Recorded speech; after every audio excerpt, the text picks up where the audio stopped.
जटा सँ गंग झरै छै, नाग छोड़ै फुफकार जी।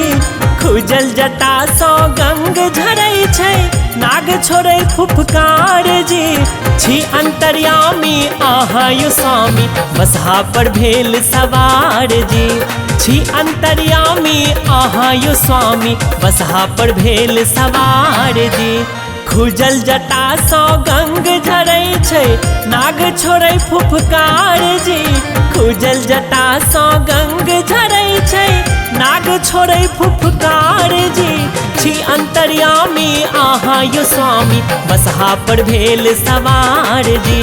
छी अंतर्यामी अहाँ यो स्वामी, बसहा पर भेल सवार जी।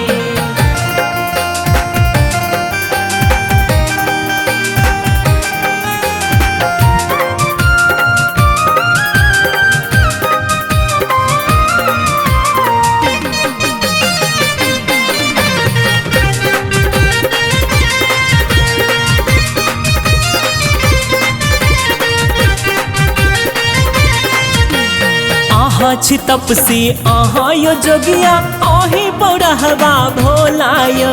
सदिखन आक धथुरे चिबाबी, बैसल घोटी भांग गोलाय।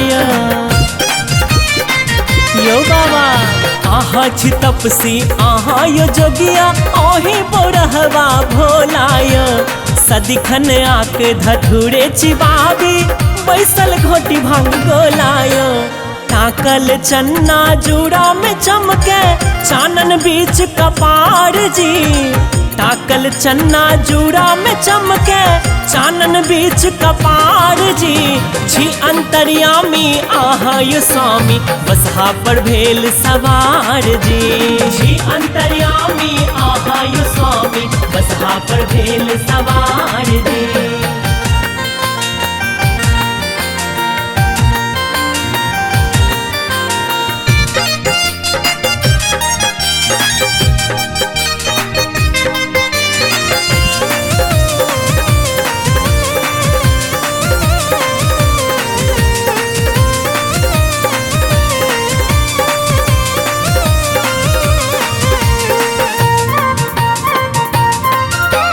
बाघक छाला या पहिरन ओढ़न, होपल देह में विभूते यो।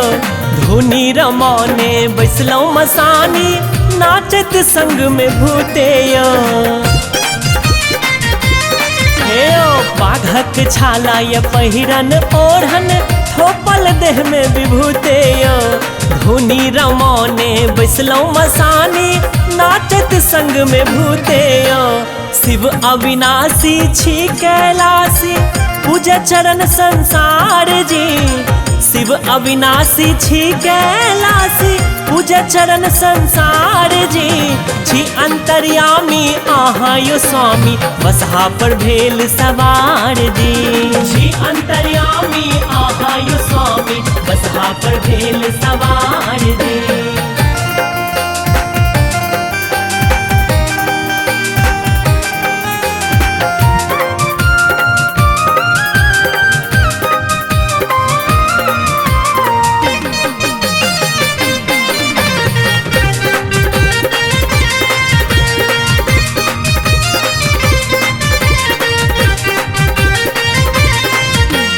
रोग शोक सबटा अहीं हरै छी, बाबा अहाँ त्रिपुरारी यो। दाता अहाँ बिन और के जग में, दुनिया सगरी भिखारी यो बाबा। रोग शोक सबटा अहीं हरै छी, बाबा अहाँ त्रिपुरारी यो। दाता अहाँ बिन और के जग में, दुनिया सगरी भिखारी यो। अक्षय स्नेहक बरखा करू ने, दियो ने हमरो दुलार जी। अक्षय स्नेहक बरखा करू ने, दियो ने हमरो दुलार जी। छी अंतर्यामी अहाँ यो स्वामी, बसहा पर भेल सवार जी। छी अंतर्यामी अहाँ यो स्वामी, बसहा पर भेल सवार जी। खुजल जटा सँ गंग झरै छै, नाग छोड़ै फुफकार जी। खुजल जटा सँ गंग झरै छै, नाग छोड़ै फुफकार जी। छी अंतर अंतर्यामी आहा यो स्वामी बसहा पर भेल सवार जी।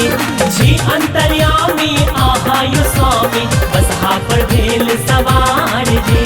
छी अंतर्यामी आहा यो स्वामी बसहा पर भेल